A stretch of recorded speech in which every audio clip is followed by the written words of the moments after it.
Hello, my little Liebfrau Milches, and welcome to the Friday edition of Moohead Radio. I'm your host, a big and furry bovine. We've got two panelists in the studio. We've got Bronk in England, and look who's back, Hello. John. This time he doesn't echo. So Guess who's back? yeah, well, it's a wonderful thing. He's got a headset. He's got a roving camera. He has, from the looks of things, Parkinson's disease. All right. So how is everybody doing? I just wanted to read off the latest so that you wouldn't be shocked when you tune in the game tonight. Both Darius Garland and Donovan Mitchell are not playing at Detroit. Chalk up an L. Oh, my God. Well, Garland sprained his knee lightly. Hi, Ron. Ron Leffman gets a shout out. There he is. Hello. Yeah, it is a bummer. And Donovan Mitchell sprained an ankle. Neither injury is allegedly that serious, but the Cavaliers are holding them out against the Pistons, who are a 2-7 basketball team. Wow. But we're removing literally 50 points from our lineup. Yeah. To tell you how bad things can get. How bad is it? Karis LeVert will be the starting point guard. Now, I don't know how you do that. Why doesn't he just serve the ball on a platter to the opposition? He's going to turn the ball over. But at any rate, it will be fun to see how, it's all adversity, I guess. And, and we'll talk about the Cavs in just a little bit. We also have to talk about my wayward, ways with Monday I talked about the Browns-Bengals game, but I didn't add the one thing that needed to be said. What needed to be said? Anytime, and I forgot about this, and we're so hung up on our own problems, I forgot about Zach Taylor and how bad he is. Oh, God, he is awful. I mean, I just forgot. We think we're the only ones who suffer from this terrible, no. And my God, I didn't even think about how Zach Taylor would totally fuck up the Bengals with Joe Burrow. And all it took was Jamar Chase to be out of the game. That's all it took. Yeah. And now we're going to add double P. Hey, Peter, how you doing? Well, he'll get there. He's there somewhere. Yeah, somewhere in the mist. Yeah, he's got to hook up his microphone. But I'll tell you, they have turned out of the sheer fear that the front line can't block anyone's pass rush. They've turned Joe Burrow into 3 steps back, throw the ball. Yeah, he now looks like a really bad Andy Dalton. Well, actually what he looked like was a 39-year-old Ben Roethlisberger. Well, it was like, how fast can we get rid of the ball? And nobody has a chance to really get downfield to that kind of offense. And all it takes is, a stop for 2 yards if somebody's covering the receiver on the flat, and a dropped ball there in 3rd and long. And that's where you didn't want him in the first place. And the Bengals were never a threat to score. Ever. Even the touchdown that they scored went off of Emerson's hands into the hands of the receiver. Yeah, and it was in garbage time, too. Those were the definition of garbage time TDs. Yep. And, and this is the guy who is going to be the great young quarterback who's already being protected because of leg injuries, and they can't afford to lose him. Hello, Tom Holly. How you doing? My goodness. Is Double P trying to get back in here again? Peter, what are you doing? No, he still hasn't figured it out. So what the hell? Type something in the chat room and give a shout out. That's right. So I guess I forgot about how inept the coaching staff is in Cincinnati. Yeah, I'm surprised I didn't say anything either, man, because I riff on that all the time. They have no excuse for being 4-4. I got to tell you. And Jamar Chase missed one fucking game. One fucking game. And, there's multiple Browns guys missing. I mean, we didn't even have Denzel Ward, and who knows if we ever will again. Yeah. He's having problems recovering from a concussion. And if that's the case, I would urge the young man to find a career. Yeah, he should quit. Find a career. He's how many times has he had this? 6, 7 times? Yeah, Rick May is talking about Steve Nash. Oh. And let's go ahead and do this. The luckiest man. Today, I consider myself the luckiest man in the world. World. All right, how about this? World. Oh, I can can change the echo if I want. Anyway. So, we'll talk about him in a minute and Kyrie in a minute too. But can you hear I just me? wanted to. I can hear you. Can you hear me all right? Hi, I was Peter. having audio issues, so I wasn't. Oh, no, not you. Okay. All right. So, I forgot. Okay. I want to apologize to all the viewers. That should have been the first thing that I said, because I get down on the Browns organization so much that it's like, what has Cincinnati done for anybody lately? And they're just inept. And they have, I don't know about you, but Joe Mixon looks like, Najee Harris. Yeah. I mean, the company Two Men in a Truck? He looked like one man pushing a truck. I mean, there's no explosion to him anymore. And he just looked terrible. Just terrible. And there was nothing clicking for Cincinnati. And it doesn't mean that it will continue to be that way. I don't know. But the second that you start altering what a quarterback plays like, you got big problems on your hands. Now, what I want to talk about the Browns briefly is now as we start, we got the 3 games, which are either the beginning of a season or the end of a season very quickly. And we're counting down the games until Deshaun Watson is able to play, with the hopes that he'll be able to be even a percentage of what he was, not having played for such a long time. But we didn't have to do anything really with Jacoby Brissett to fit him into the Kevin Stefanski offense. He was already a protect the ball, short passer, not a long passer.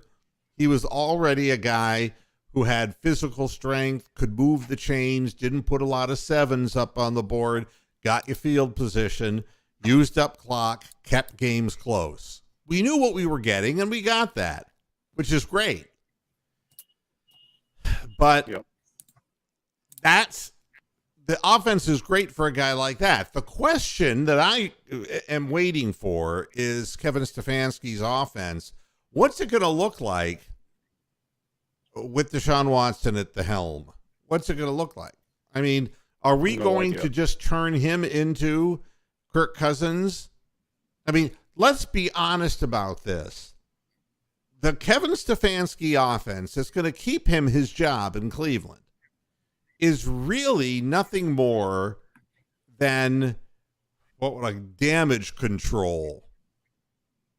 Left to his own devices, now do you understand what Baker Mayfield would do? The same thing he did with Freddie Kitchens. When all was said and done, you turn the keys over to him and he's a turnover machine, right? Yeah. Kevin Stefanski he made Baker Mayfield for one season, into a guy who did primarily one read and just hit the open receiver and didn't try to do anything big. In fact, they were utilizing him the same way they were utilizing Jacoby Brissett. But you don't pay $230 million for a guy to do that. That's what I'm interested in seeing, because so far, all I've seen from Kevin Stefanski is, here's an SAT word, he's pedantic. He will just do the same thing over and over and over, and he's laborious, and everybody will be the same. If you're Case Keenum, you're Case Keenum. If you're Baker Mayfield, you're all the same guy. If you're Jacoby Brissett, well, it's going to have to change, and it maybe won't change until next year. Maybe this ball control, simplistic offense will click with Deshaun Watson because he hasn't played for so long, but you can bet your ass that it's not going to be that way next year, not with the $230 million that they're paying him. Well, I'll tell you what worries me about that is that the limited time that Deshaun Watson had in preseason, he was absolutely god-awful. Now, I don't know whether that actually means anything or not, but he was, that half or quarter that he was able to play, he looked horrible. Yeah, he just looked completely out of sync, and I'll be honest with you. He knew he wasn't going to play during the season. Yeah, I don't know what that means. He was emotionally despondent because of what he was going through, and his mind wasn't on the game.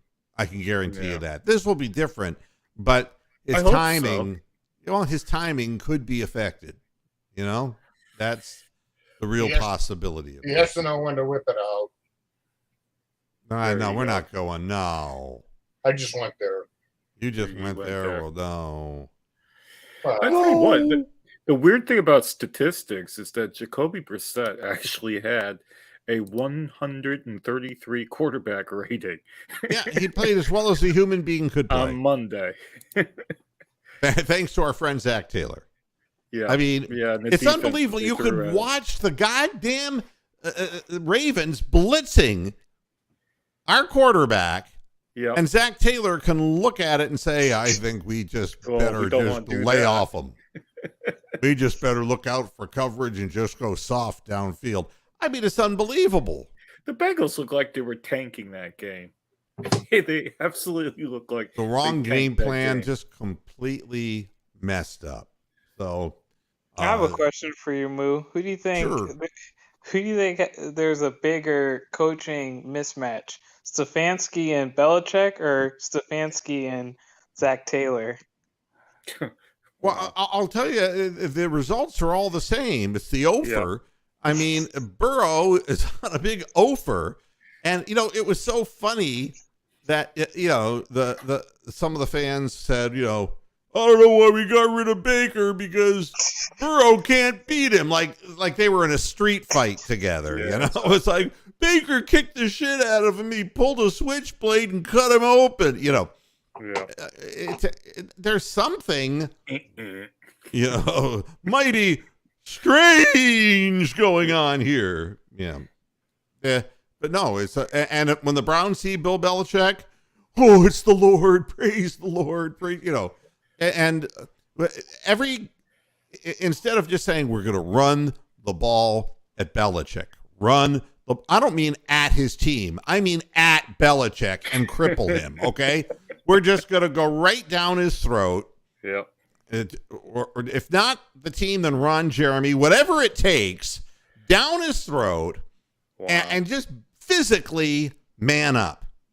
You want to play a close game that is a physical game, bring it on, old man Belichick.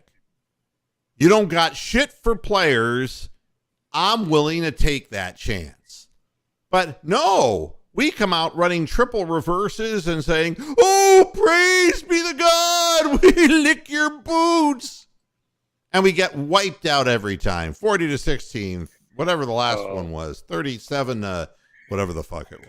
I mean, we give up more points against that team than you can imagine. And I think that this is kind of the Bengals, too, here. They came out talking real big. It was like, it's our chance to get over. And they had every reason to believe that the Browns just were despondent and wouldn't show up. Yeah, well that's what we all believed. or I certainly did. You know what was amazing? What's amazing? We tried to keep them in the game early. Yep. I mean, when you watch that game again, you're just sitting there thinking, well, yeah, we're dominating these guys, but the score doesn't show it, you know? Yeah. And it's like just a matter of time until they're going to get it together somehow. They never did. They never did. If it'd been the Steelers, then they would have gotten it together and whipped our ass in the second half. But it was the Bengals, so there you go. Yeah, and and who does? You know, I don't praise Bill Belichick. That's for sure. No, he's not my kind of guy. I like honest people. Thank you. Now, next on the agenda, the future of Kevin Stefanski is not in question. That shouldn't be what's being asked. And the assist that the Bengals gave Joe Woods keeps him on resuscitation, for a little while longer.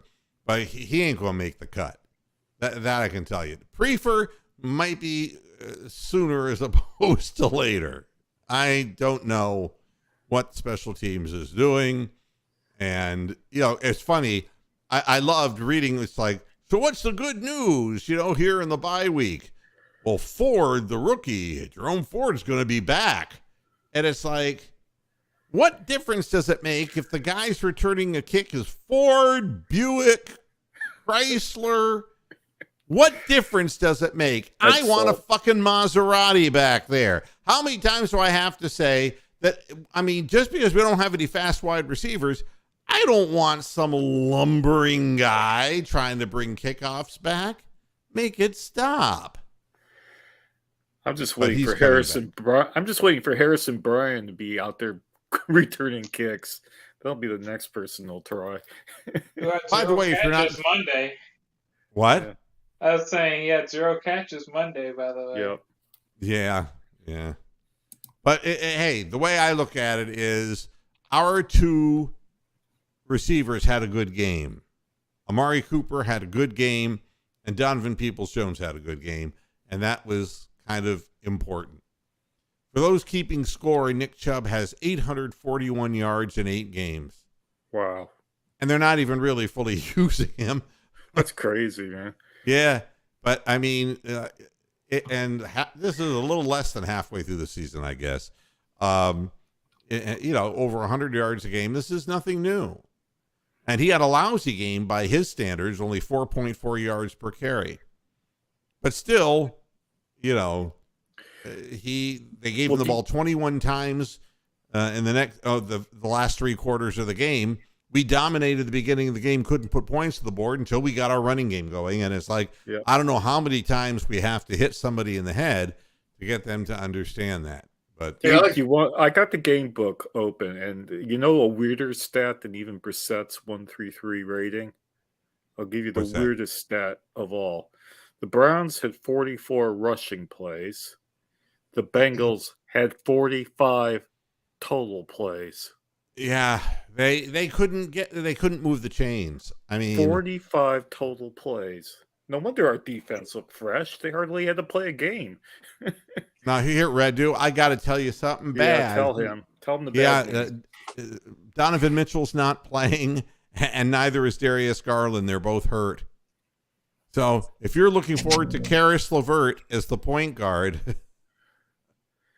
I'm watching it. Don't get me wrong, but I'm not. I have no expectations.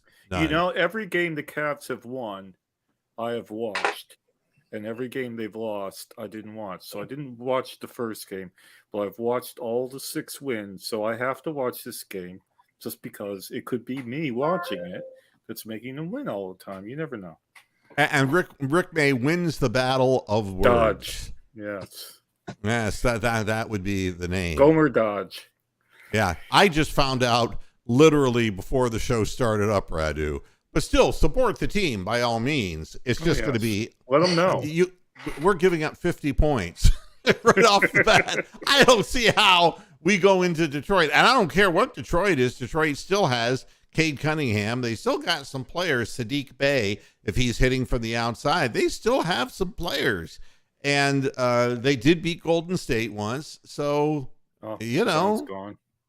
John's gone.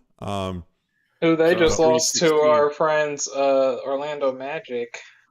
Yeah, they got to try hard to do that. I didn't Man, think the goodness. Magic were that bad.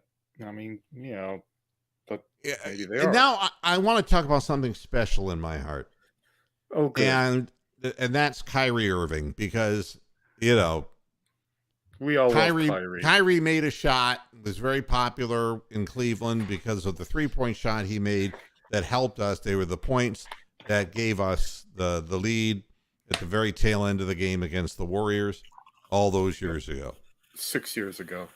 But to be very honest with you, this is a guy who stayed on for a year, made everyone's life miserable, got his way forced to go to Boston, which is where he deserved to go. And I tried to warn everybody about the fact that Boston wouldn't tolerate, anything less than perfection, because if they basically were dropping N-bombs at Bill Russell all those years, and it hasn't changed a hell of a lot in Boston, that Kyrie was going to have a problem. Well, he got out of there real quick. All it took was the white sale at JCPenney's, where the pillowcases have eye holes in them. That's all it took. He got the hell out of there, and what a great move! He's going to New Jersey. Let's be honest about it. That would be like saying Tony Soprano is from New York City. No, he's from Newark, across the fucking river, and it's night and day. The Nets will always be the Nets to me until they do something, and I'm just not impressed. Just not impressed. The Nets couldn't get out of their own way last year because of Kyrie Irving refusing to take the vaccine and being weird about that. And now this year, of course, he comes out with the anti-Semitic stuff, which isn't going to make him friends with me. Now, I want to point out, I am not a practicing Jew, okay? And I'm kind of like the Allen Iverson of Jews. I don't do practice, all right? Wow. But you grow up in a Jewish home, and the fact of the matter is you've got to be sensitive to the fact that everybody knows you're Jewish, whether you go to temple or not. I live in a neighborhood here that is so homogenized and literally so, what should I call it? White? It's white, and it's, what's the word and Christian based. Evangelical? There's a large contingent of that. It's just, I've had people come up to me on the street who don't know me from Adam. I'm walking my dog. And they'll say, Happy New Year. It's the Jewish New Year. You say, and they'll say it on Rosh Hashanah. And to tell you the truth, it's not like I have the Jewish New Year marked on my fucking calendar, okay? Yep. I live in the United States of America, and I don't know what calendar year it is on the Jewish calendar. I don't know. How in the fuck and then this, you see, this gives me away. I'm either Jewish or I'm an anteater, okay? That's just the way it works. So I'm like the Fruit Loops bird, I can just give me the fruit, I'll follow my snoot. Wow. So that's how, I'm not going to tolerate anti-Semitism, and I do not like this, that it's like, that's all part of the woke culture. It's like, no, they killed 6 million Jews in Germany, you stupid fucks. And I'm getting sick and tired of these conspiracy theory people, and you can say shit like that and have no problem. What the hell's happened to Jason Whitlock? Well, what did he do? Oh my God, you should be following this guy's Twitter feed. He is the most hateful man against his own race. He's hateful. Wow. Oh my God, the biggest turncoat you could possibly imagine. The guy is right there with I refuse to utter the Supreme Court Justice.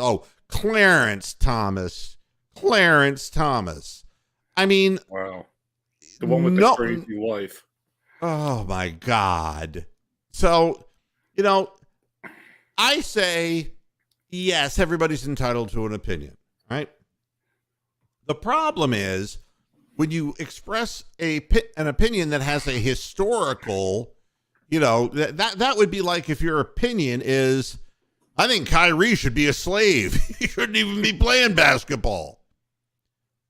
And then I go, oh, no harm, no foul. I'm just expressing an opinion, and I'm allowed to express an opinion.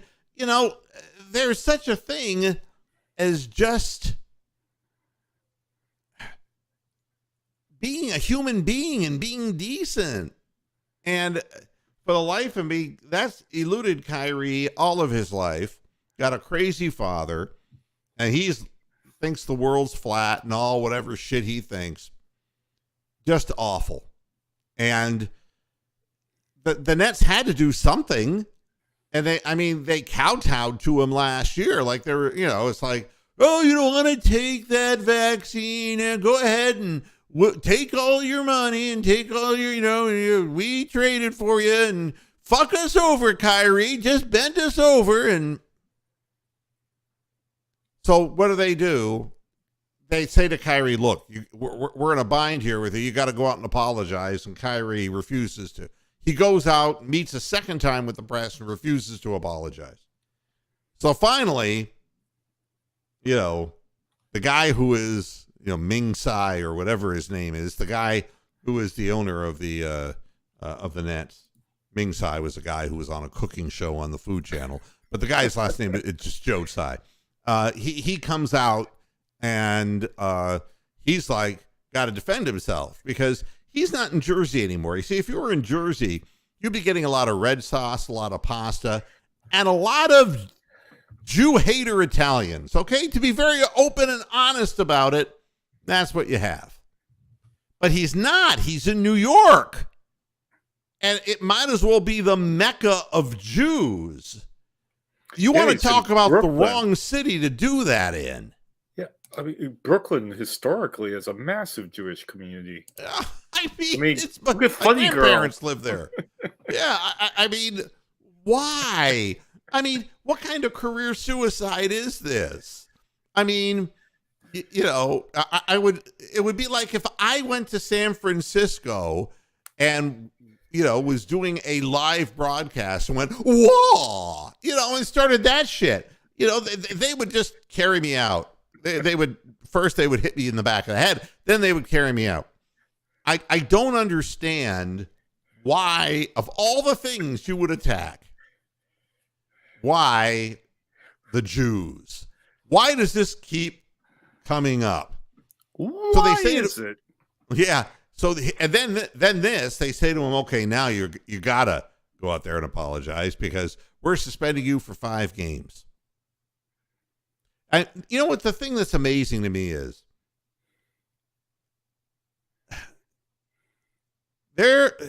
Kaepernick was just literally dismissed for taking a knee during the national anthem. It's not like he started posting shit prior to that saying, you're all a bunch of slaveholders. That's what you are. All white people. Yeah, you're to be feared. You're to be beaten down. No, he took a knee. They got rid of him.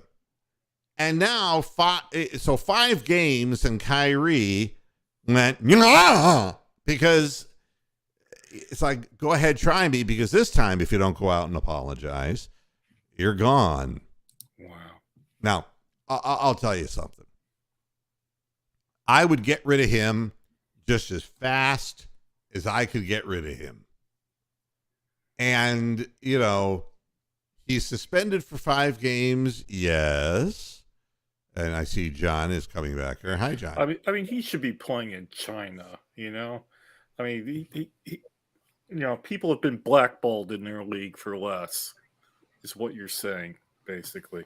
Well, I don't believe I believe that if a person is your employee, you say to them, look, you're creating a very, very difficult situation. The reason we traded for you is we want you to play here.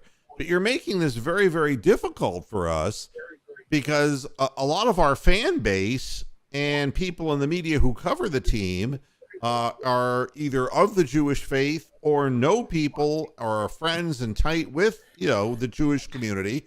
And how could you not be if you lived in New York City? The fact is that, that's been since time immemorial. So, hey, why don't you just do something by going out and expressing sorrow for what you said and just apologizing? And he wouldn't do it. And I guess to me, the second you say no to the organization, and that becomes, and I hate to say this because we've seen it happen as far as in other things where people just literally, well, if I see one more person take a knee in an NFL game, I'm just not going to watch the NFL anymore. Right? I don't know how many of them actually followed up on the threat, but the fact of the matter is that you don't. It's stupid to piss all over your fan base. It's not necessary. You can have an opinion, but the second that opinion steps on the organization, and it's and it makes people take sides, it's unhealthy. Now, Brooklyn Nets star player Kevin Durant is saying, this is an unfortunate situation. It sucks all around for everybody, and hopefully we can move past it. He's trying to just move this along the line. And the fact is that Kevin Durant made threats to the Nets in the offseason, and he was saying that he wanted to talk about getting traded because he was having trouble with the front office there. And now, he's got Kyrie Irving for a second year in a row, and this is not furthering Kevin Durant's career either. No. I mean, what? I hesitate to ask this, but I'm going to go for it anyway. Why is it that this shit seems to always happen in even-numbered years in October before big elections? The Kaepernick and the Kyrie and the supposed caravan that was invading America and all this other crap always comes out in these Octobers before these big even year elections.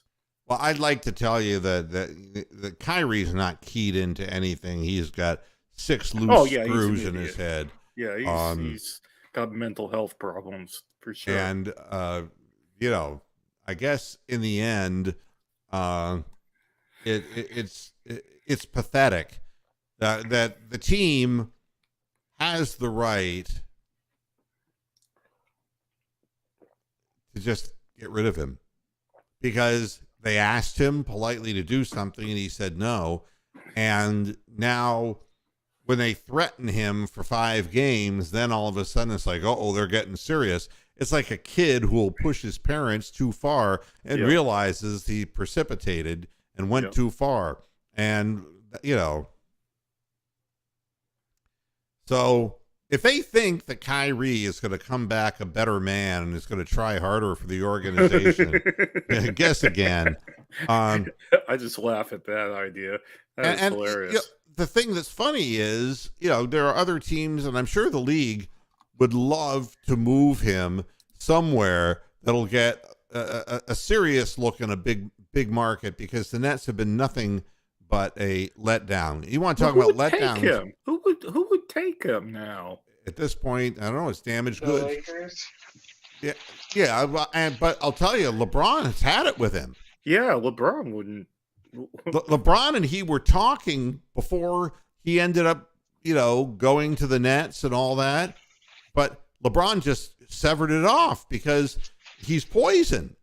He is. I mean, he was the one who said, LeBron wouldn't turn the car keys over to me. It's like you couldn't carry his jock strap. It's like you're a good player, but you're not like that. People are not going to mention Kareem Abdul-Jabbar or Michael Jordan, LeBron James and Kyrie Irving. I mean, you don't show up on Mount Rushmore, dude. Yeah, he's not John Havlicek or Bailey Howell. You can say that again. Oh, sorry. You can say that again. All right. And the thing with Kyrie, the reason I was saying the Lakers, because in Boston and now with the Nets, he hasn't really had the leadership that he had under LeBron. Because KD, he's not the leader that he is with compared to LeBron and the. He's old never coach proven they he had. can lead anywhere. KD's a Yeah. lot like Miles Garrett. They're good players, but they're not like leaders. I mean, Boston is better off without him. Yeah. I mean, him dribbling between his legs and doing all that shit. It does, it's nothing. And I mean, Kyrie's 30 years old. He's not going to fucking change. He's not going to be any different 2 weeks from now than he is now. I was gonna say, did I miss your 2 cents about Ime Udoka in that situation with the Nets? Oh, I mean, it's unbelievable. I mean, from one thing to the next, from the frying pan into the fire. I mean, the Nets just can't get yeah, we vetted him. It's. I'm just like, and this is after the worst looks that you can imagine. I don't know if you saw that Miles Bridges, player in the NBA, was busted for beating the hell out of a woman, I guess. It was abuse. Yeah, it was abuse. No contest. Yeah, he no contested it. And, Wow. He basically got away without any kind of suspension whatsoever. I guess it was because he used the back of his hand and not his fist. I don't know. Whatever the thing is. But in the environment that we're in right now, you don't do this shit. But man,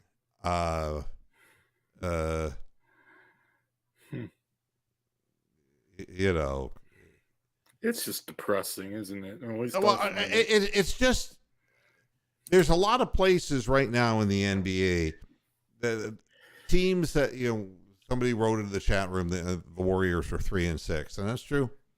A lot of teams that were supposed to get off to better starts have not, and I think some of it will right itself. But there are places that could use a Kyrie Irving. That's a team that's already stacked to keep them and to resuscitate them, so to speak. But Udoka, that situation, it's unbelievable. It's like, we're going to reward him with the job. Wow. It's hard to fathom. It's, but he's the best available coach. Yeah, he knows how to get into a woman's pants. Good for him. And we don't even know the extent of what that guy did. But whatever it was, the Celtics were like, yeah. I'm telling you, I'm telling you this. I warned you. I warned the organization right here from my grave. This is Tommy Heinsohn. I can't tell you why in the world they would hire that coach and be surprised at what happened. That would never happen with Red Auerbach. Enough. There's no chance that Red Auerbach would do anything with his cigar except smoke it. Yeah. What about Bill Russell? Oh,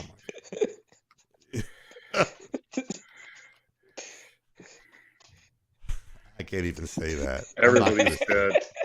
I was gonna. No, I'm just saying because Bill Russell coach, so.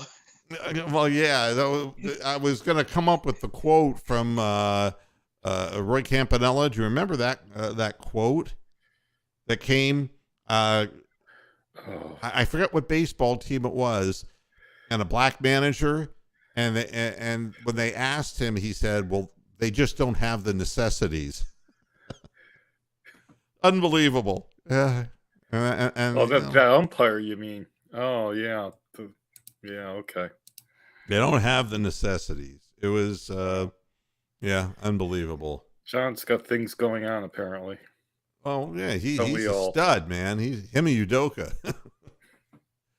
Oh my God.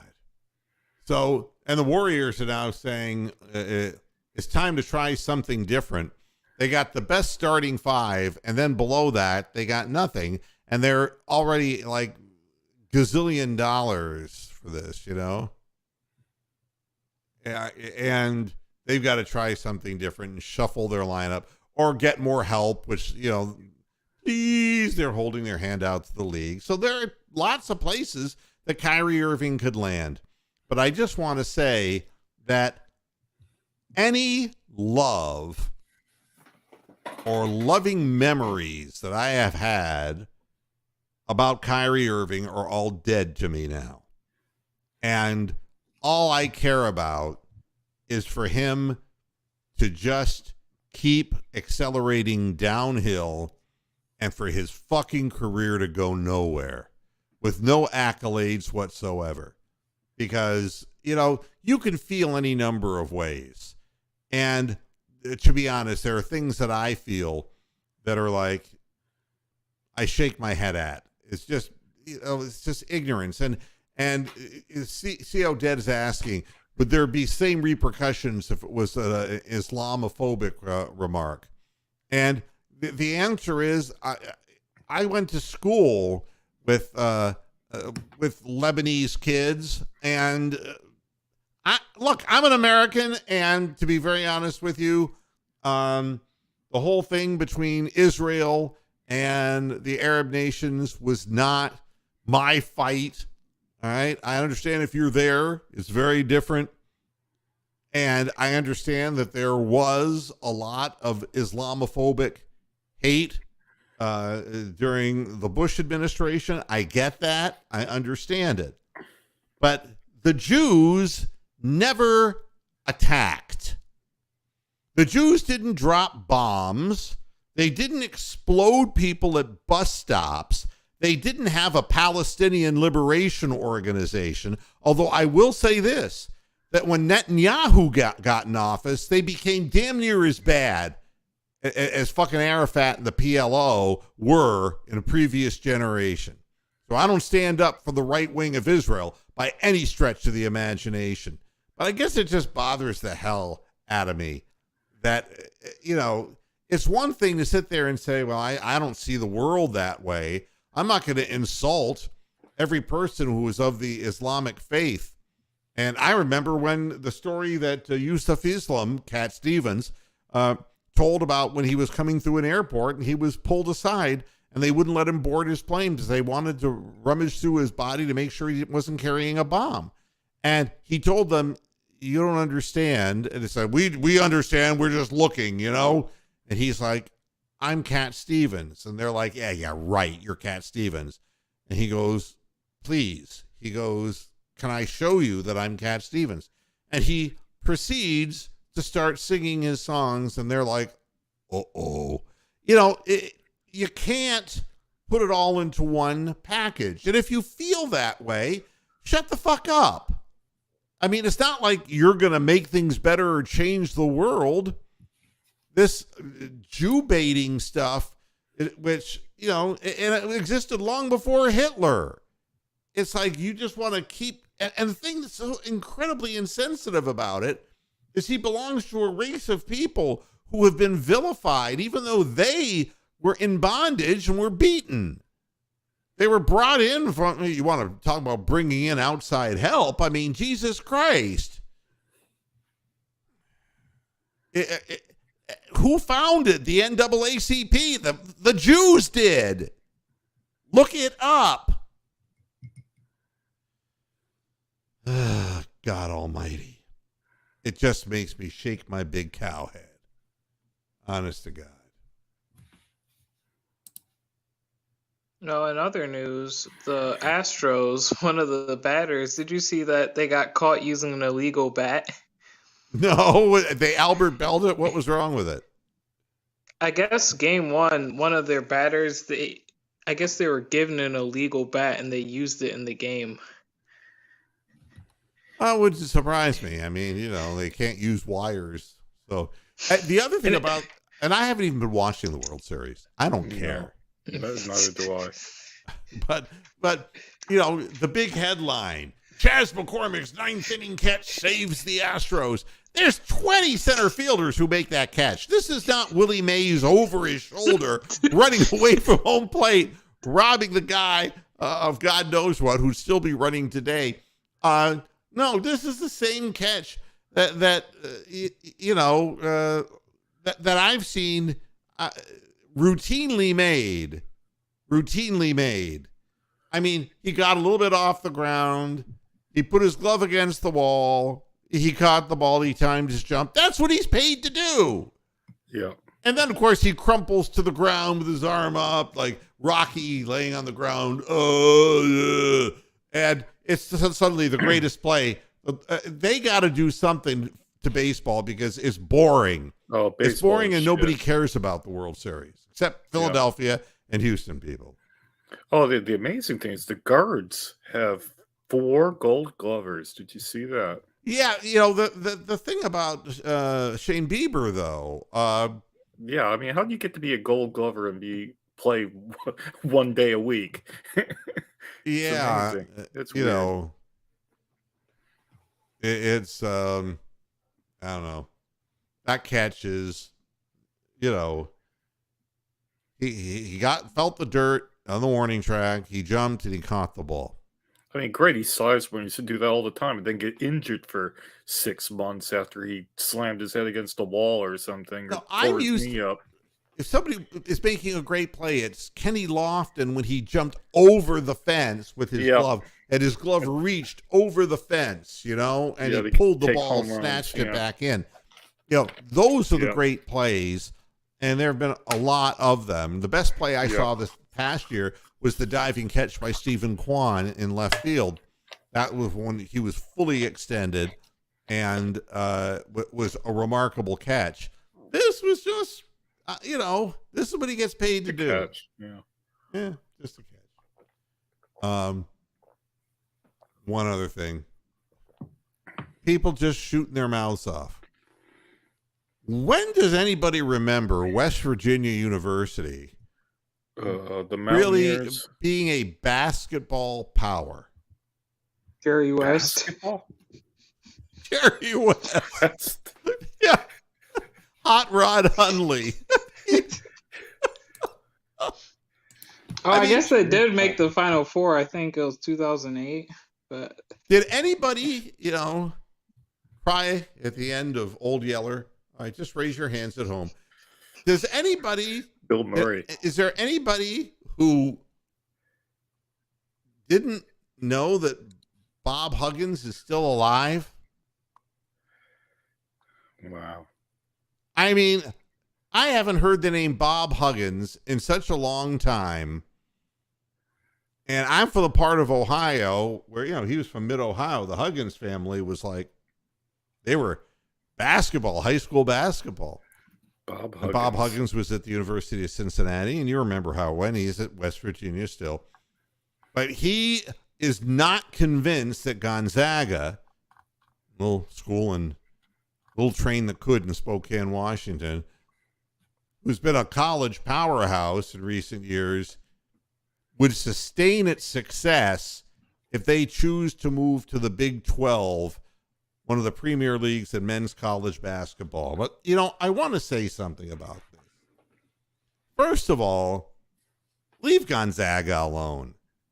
They've been top rated in the last 20 years, but they've never won a national championship. They've never won dick. No, I mean, please make it stop. And, what were we waiting for the next star player? Do you remember that guy Morrison, the white guy who came out of Gonzaga? I mean, what a joke. I mean, Gonzaga is a well-coached team, and I think it's wonderful that, that they've done as well as they've done. I lived in Spokane for just a short period of time of my life, and it's amazing that a school could do that. They're not in a tough league, and they're talking about the fact that the Pac-12 and the Big East had engaged with Gonzaga as well, and they're considering, because money talks, bullshit walks. And the only way that they're going to make their way Um, Adam it- Morrison. Adam Morrison, yeah, unbelievable. Kelly Olynyk was from Gonzaga. Yeah, Kelly Olynyk, another guy who really Yeah. zoomed in superstar status as long as he had his arm around Kevin Love. And the only one that'll ever make the Hall of Fame is John Stockton. Yeah, Looking him up right that's now. for real. That's for real. But of all people, Bob Huggins, I don't remember West Virginia being in the conversation anytime No. recently. In fact, with the exception of, they have the record of the most athletes in their football and their basketball program who end up coal miners after they fail to graduate. Yeah, don't talk about shit like this. And Beast Grills, yeah, everything that I'm hearing, all right, I do talk to a few people. These are not long-term injuries, all right? Darius Garland. Didn't Donovan Mitchell hurt himself by landing on somebody's foot in the game the other night? Yeah, he twisted his ankle. They're two different injuries. Darius Garland twisted his knee. It's a light knee sprain. He was seen, they were practicing on the floor, both of them, but not just shoot around. And they still had some soreness. The knee on Darius Garland is a bruise, and he was icing it down afterwards. Donovan Mitchell, we knew there was going to be a problem because when he went down on the court and grabbed his ankle, we know what that is, and it's something that you don't want to rush somebody back from, but nobody feels that it is at all a substantial injury. It is not a high ankle sprain. It's nothing like that. I don't know when the Cavaliers, I think we play today and then we come back and play again on Sunday. I don't know if the Lakers. Yeah. So one of them will be back for that. I would say that it's more likely that Darius Garland will be back before Donovan Mitchell. They're not going to take any chances with the superstar. And not to say that Darius Garland isn't a great player, but, so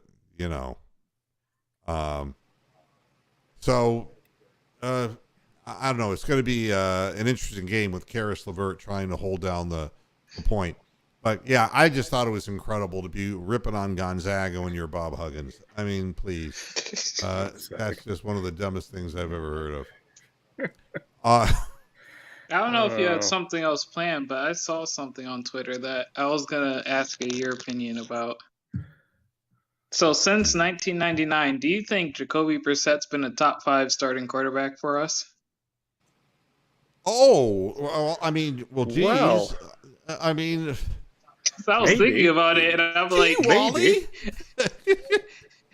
It's sad that we even have to reflect on it that way. Exactly, yeah. maybe. Yeah, that's... He certainly had the best single game rating, I think. I don't think anybody's ever beaten 133. God, I don't want to even think about that. That's depressing. That is just appalling. That's so depressing a question to ask. Yeah, you know what the amazing thing is? Kyrie Irving can, in front of the whole Twitter universe, support blatant anti-Semitism, okay? And get away with it, all right? And go in front of the press and double down on it, right? And a guy who's accused by 24 women, who settles with 23 of them, another one came out of the woodwork and turned out to be nothing whatsoever. And they did find out that woman who just came out of the woodwork, which was a kind of an interestingly timed thing, was rejected by Tony Busby. Can you imagine? That has to be... Your money's not good enough here. You weaken our case. Get the fuck out of here. I'm serious. Tony Busby declined. If I went to Tony Busby and said I was molested by Deshaun Watson, he'd probably take my case. Gee, oh, wow. I mean, that is as bad as it gets. And, look, I'm all for the suspension that he received. It's because he's got to clean up his act. Because if he doesn't, and the same thing with he's not Udoka, right. if these people don't clean up their acts, they're not going to be employed anywhere. They're not going to make any money. They're not going to do anything. They could end up in jail if they continue doing that. You know, I'm all for, but the Kyrie thing, there got to be repercussions. There's got to be, and it's going to be more than 5 games. I can tell you this, because he's tarnished his own reputation. It's really a shame. With this, there was no need. I mean, the team was already not doing very well. Why would you shine a light on something that was only going to further separate the organization from the players and make people choose sides and go through all that when they're not even playing well on the court? It's just unbelievable. Well, my time's up. I got to watch what's left of the Cavaliers playing tonight against maybe the Detroit LeVert will have a Pistons. good game. You never know. He might revert to the 41-point LeVert instead of revert back to the 3 points and 1 from 12 from the field. LeVert. If he's handling the ball out front, he's going to be trying to go one-on-one too much. The problem is he's most effective when he's off the ball. You don't want him handling the ball. A lot of minutes for Neto tonight then, I guess. I don't know. Well, Neto was injured, but they said he is going to be on the bench, able to play some minutes. Oh, wow. So that we know. And Go ahead. And someone who's been playing surprisingly well for us, Dean Wade, with basically 10 points, and he's shooting 56.6 from 30 this year. That's really you good. watch how it all goes away though when you don't have the distributor. Right that's now true. we have 2 guys who are capable of distributing when they play, and what's really scary is the fact that Neto's coming off an injury, and last year when this happened, that they actually put Jetty Osman at the point, and that was crazy. You want to talk about Keystone Cops? It was something you just don't want to remember. So we'll see what happens. We'll see what happens with the Cavaliers, and I'm going to cheer for them come hell or high water because they're my team. And as far as the Browns are concerned, we can sit and watch this weekend our football games and just hope that the Browns heal up and figure out what they need to do to play Miami, because it's going to be real tough. Tua is back in the groove, and they look real solid. So we'll get to that on Monday. Thanks, John, for being back. Peter, always a pleasure. And Bronk, thank you for joining us from England. And we'll see everybody again come Monday, Jimmy Buffett style, on the next Moohead Radio, 6 o'clock. Come Sunday, but anyway. yeah.